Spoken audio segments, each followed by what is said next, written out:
অপরাধ ব্যাপারটা আলাদা, আমরা দলীয় সম্পৃক্ততার কথা বলছি। এটা এনসিপিরও একটা দাবি বলে মনে হচ্ছে আর কি। তাহলে আপনি কিভাবে দেখেন যে সেই দলে সে লিস্টেড থাকলে পরে, কর্মী হিসেবে সক্রিয় থাকলে পরে সে আসলে নির্বাচন করতে পারবে কিনা? আপনারা যে দলের মাথায় নেই, হ্যাঁ, মাথার কোনো বডির কোনো আমরা অস্তিত্ব খুঁজে পাচ্ছি না, তো কে কোন পদে আছে তাকে আমি প্রাসঙ্গিক করব কেন? ওকে, কিন্তু সব বাংলাদেশে তো আওয়ামী লীগ মরে যায় নাই, থাকতে পারে মতাদর্শে। আমি কোন মানে আপনি কোন মতাদর্শে যেছেন আমি জানি না।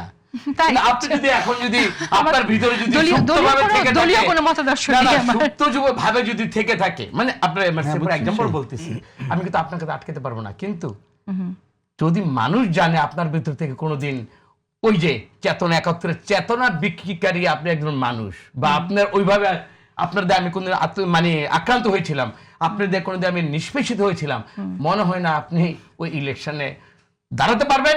আর পাস তো পরের ব্যাপার।